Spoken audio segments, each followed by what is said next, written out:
पहले भी एनडीए थी, आज भी एनडीए और कल भी एनडीए है। कांग्रेस कहती रही है कि नरेंद्र मोदी की नई सरकार बैसाखी पर है। कांग्रेस कहती रही है कि NDA Nitish Naidu dependent alliance है, लेकिन नरेंद्र मोदी की दलील ही दूसरी है।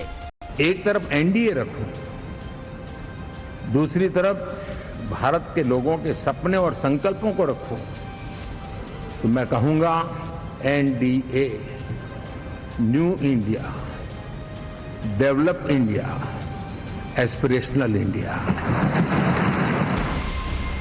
नरेंद्र मोदी क्यों ऐसा कह सके? क्योंकि 1998 में बना एनडीए कभी ठप नहीं पड़ा। भले नीतीश कुमार और चंद्रबाबू नायडू जैसे नेता आए गए और फिर आए, या सुखबीर बादल और उद्धव ठाकरे बिछड़ गए हों। अब लाख टके का सवाल यह है कि क्या 2024 की बदली हुई परिस्थितियों में एनडीए का यही मूल स्वरूप बना रहेगा? जवाब है, इसकी संभावना बहुत प्रबल है। कुछ तथ्य देखिए। 272 के आंकड़े से बीजेपी के 32 सीटें दूर होने के बावजूद एनडीए की सरकार में नरेंद्र मोदी की छाप साफ दिखी। कैबिनेट कमेटी ऑन सिक्योरिटी के पदों पर निरंतरता बनी रही। मिशन 2047 के नरेंद्र मोदी के विजन में आड़े आ सके। गठबंधन राजनीति की ऐसी कोई मजबूरी नहीं दिखी। अगर एनडीए के उलट विपक्ष के इंडिया अलायंस की बात करें तो क्या यही केमिस्ट्री वहां नजर आती है? 4 जून को नतीजे आए और 12 जून आते आते राज्यों में इंडिया अलायंस की खटपट उजागर है। सबसे पहले दिल्ली में आम आदमी पार्टी ने कहा कि कांग्रेस के साथ गठबंधन सिर्फ लोकसभा तक था। फिर हरियाणा में कांग्रेस की ओर से संकेत दिया गया कि वो विधानसभा इंडिया अलायंस के बगैर लड़ने में सक्षम है। ये पहले दिन से स्पष्ट है कि इंडिया गठबंधन लोकसभा चुनाव के लिए बना था। हमने मिलकर के चुनाव लड़ा है।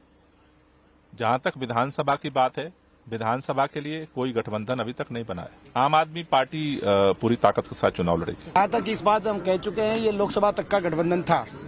विधानसभा में कांग्रेस पार्टी स्वयं सक्षम है। 90 के 90 विधानसभा सीटों पे कांग्रेस पार्टी मजबूत है। महाराष्ट्र में भी एमएलसी चुनाव को लेकर इंडिया अलायंस में तलवारें निकल चुकी थी। मंगलवार को महाराष्ट्र कांग्रेस अध्यक्ष नाना पटोले लाख कोशिशों के बावजूद उद्धव ठाकरे से संपर्क नहीं साध सके थे। वैसे तो उद्धव की शिवसेना और कांग्रेस का दावा है कि विधान परिषद चुनावों को लेकर चल रहा विवाद सुलझ चुका है। मुंबई की दोनों सीटों पर शिवसेना यूबीटी लड़ रही है।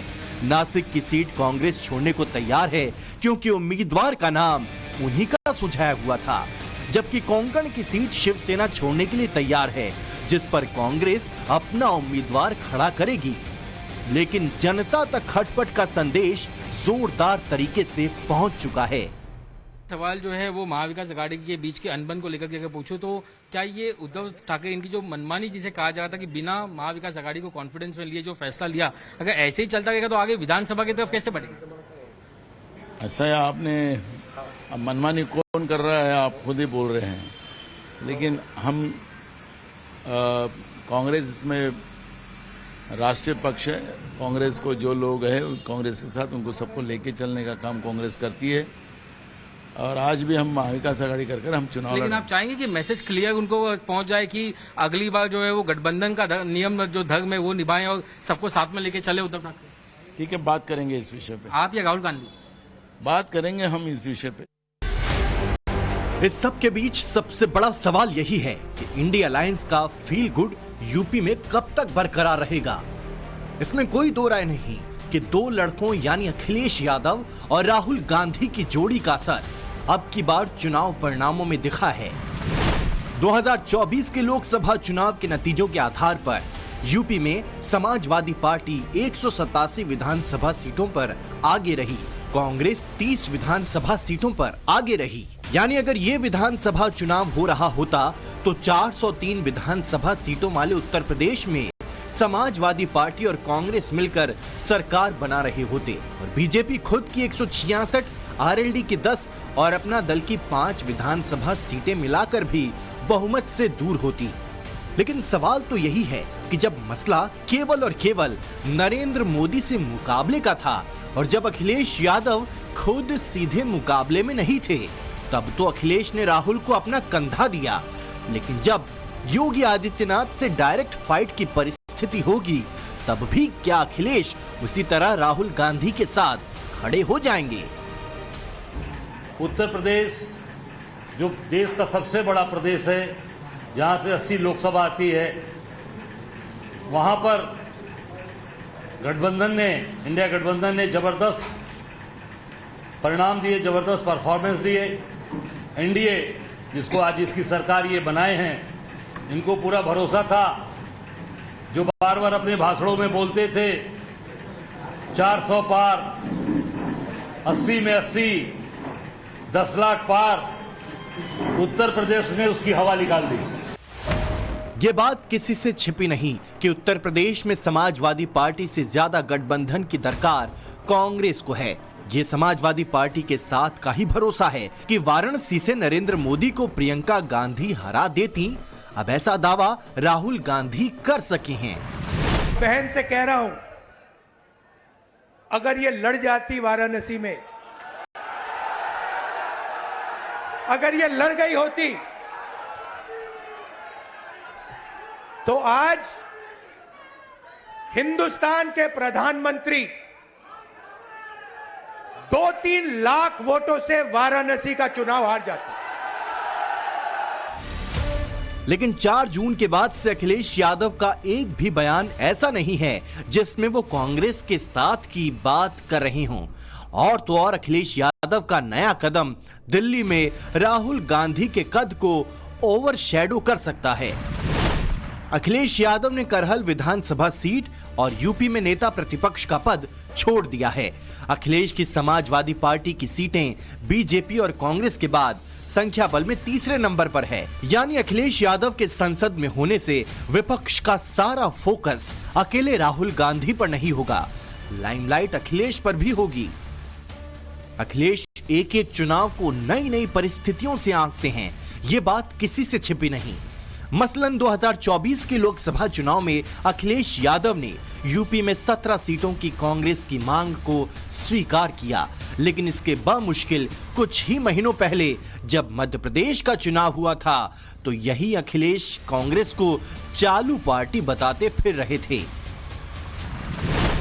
नहीं मिल रहा राशन में, तो बीजेपी को वोट क्यों दोगे तुम? कांग्रेस को भी वोट मत देना, बहुत चालू पार्टी है कांग्रेस। सावधान रहोगे कि नहीं रहोगे?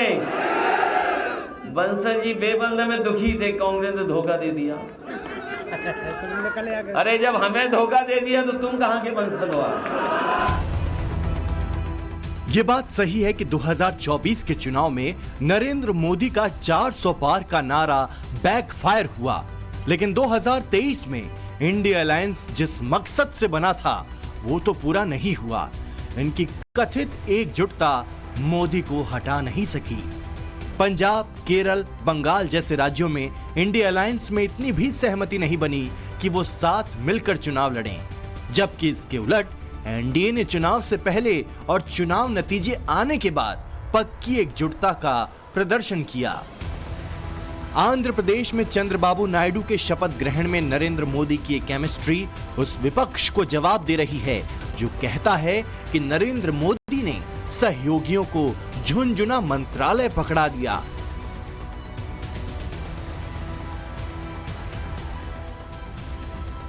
ये बात सही है कि कैबिनेट मंत्री पद को लेकर महाराष्ट्र में एनडीए में कुछ मांगे हैं।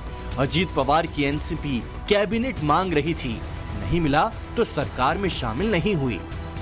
एकनाथ शिंदे को भी सिर्फ एमओएस स्वतंत्र प्रभार से संतुष्टि नहीं, लेकिन बात जब एनडीए की एकजुटता की होती है तो ऐसा संदेश नहीं उभरता कि किसी नेता ने किसी नेता का फोन नहीं उठाया। नरेंद्र मोदीजीच्या नेतृत्वातलं जे मंत्रिमंडळ आलेलं आहे ते पूर्ण बहुमतामधलं आहे। एनडीएचं पूर्ण बहुमतापेक्षाही आमच्याजवळ 21 खासदार जास्तीचे आहेत आणि त्यानंतर जवळपास 10 ते 12 अपक्ष खासदारांनी सुद्धा पाठिंबा दिलेला आहे। जवळपास 305 ची संख्या आज आमच्याजवळ झालेली आहे।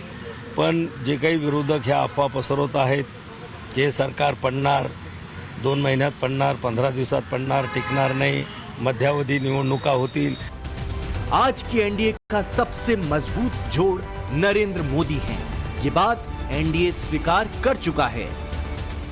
इतना ही मैं कहूंगा कि शिवसेना और भारतीय जनता पार्टी एक विचारधारा, एक समान विचारधारा वाली पार्टी है. बाला साहेब ठाकरे जी के नेतृत्व में हमारे जो गठबंधन हुआ है, ये गठबंधन एक फेविकोल का जोड़ है, ये बिल्कुल टूटेगा नहीं. एनडीए बनाम इंडिया अलायंस में अंतर स्थिरता का है. इंडिया अलायंस में अगर शोले भड़कने लगे हैं तो इसके उलट एनडीए ये संदेश देने की कोशिश कर रहा है कि देश का भविष्य उसी के साथ है. NDA, new India, develop India, aspirational India. Bureau report, times now, नव भारत.